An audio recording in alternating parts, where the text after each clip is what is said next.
आगे तोरा भतार के रोकम गाड़ी नवादा के चौक पर आगे महंगावा में भरम से नूर काटावा के नुख पर आगे तोरा भतार के मारम गोली नवादा के चौक पर आगे महंगावा में से नूर भरम काटावा के नुख पर।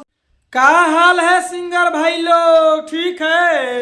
ये जो गाना लिखे हैं ना, मगही गाना लिखे हैं सेनुरा भरम राइफल के नोख पर, तो काफी एकदम जबरदस्त मैटर है। आइए भैया, जो गाना लिखे हैं ना भोजपुरी नहीं है, ये मगही गाना है, मगही सिंगर के लिए।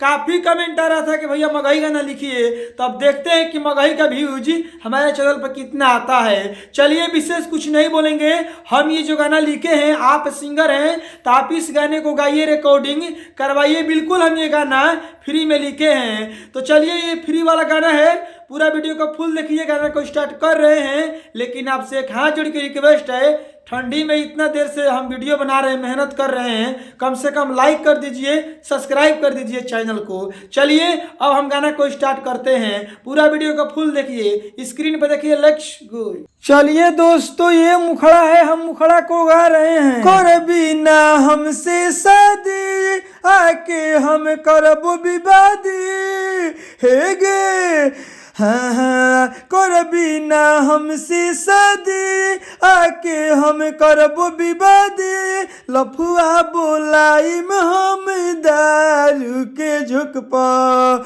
हाँ हाँ लफुआ बोलाइम हम दारू के झुक पर आगे तोरा भतार के रोकम गाड़ी नवादा के चौक पर आगे महंगावा में भरम से नूर काटावा के नुख पर आगे तोरा भतार के मारम गोली नवादा के चौक पर आगे महंगावा में से नूर भरम काटावा के नुख पर।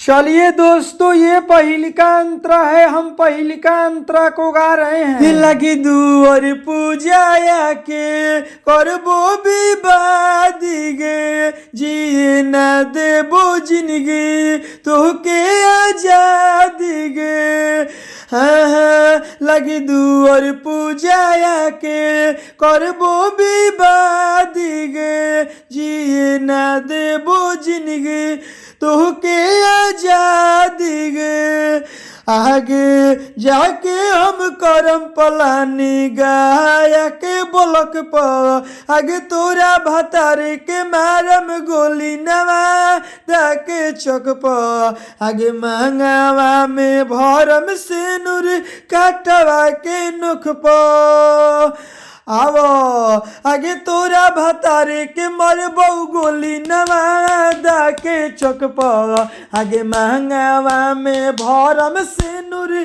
काटवा के नुख पर बुझही। चलिए दोस्तों, ये दूसरा का अंतरा है, हम दूसरा का अंतरा को गा रहे हैं। इज्जत खराब है मरे कोयली घर के पानी कहेले बात राइटर राजा सिंहानी, हाँ हाँ इज्जत खराब है मरे कोयली घर के पानी कहेले बात राइटर राजा सिंहानी पंकज सिंगर लड़ी है जमुई के लखपा।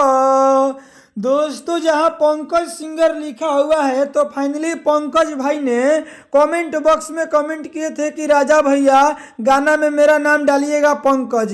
तो देखिए दोस्तों, फाइनली पंकज भाई के गाना में नाम डाल दिए हैं। इसी तरह आप भी सिंगर हैं, अपने लिए गाना लिखवाना चाहते हैं और उस गाने में अपना नाम डलवाना चाहते हैं, तो सबसे पहले आपको करना क्या पड़ेगा कि हम आपका गाना में नाम लेंगे। सबसे पहले आप चैनल पर नए हैं, सब्सक्राइब कर दीजिए, लाइक कर दीजिए, कमेंट बॉक्स में आप अपना नाम लिखिए कि आपका नाम क्या है। अगली वीडियो बनाएंगे तो उस गाने में आपका नाम ले लेंगे, जैसे पंकज भाई का नाम लिए हैं। आगे का लाइन पंकज सिंगर लड़ी है जमुई के लखपा आगे तोरा भतारे के मरबऊ गोली नवादा के चौक पर आगे मांगावा में भरम से नूर काटावा के नोख पर आवो आगे तोरा भतारे के रोकम गाड़ी लखीसराय के चौक पर आगे महंगावा में से नूर भर में काटवा के नोख पर बुझो ही।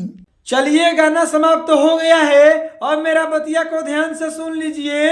आप सिंगर हैं, इस गाने को गा रहे हैं तो गाइए, कोई दिक्कत नहीं है, लेकिन इस गाने में मेरा नाम डाल दीजिएगा गीतकार में राइटर राजा सिंघानिया। बहुत ऐसा सिंगर है कि गाना में मेरा नाम नहीं डालते हैं जो कि मेरा गाना गा रहे हैं फिर भी, तो ऐसा गलती मत करिए, किसी का अधिकार मत मारिए। हम इतना मेहनत से वीडियो बनाते हैं अपने नाम के लिए, तो आप मेरा नाम मत हटाइए, गाना में मेरा नाम डाल दीजिए राइटर राजा सिंघानिया। हाँ, अगर आप चाहते हैं कि नहीं हम इस गाने को नहीं गाएंगे जो आप डाले हैं यूट्यूब पर, हम अपने लिए पर्सनल गाना लिखवा कर गाएंगे, इनसे बढ़िया इनसे बेस्ट, तो देखिए स्क्रीन पर मोबाइल नंबर है, कॉल करके हमसे बात करिए, हम आपको पर्सनल गाना लिख कर दे देंगे, इनसे बढ़िया इनसे बेस्ट। स्क्रीन पर मोबाइल नंबर है, कॉल करके हमसे बात करिए और पर्सनल गाना लिखवा लीजिए। Bye bye, love you.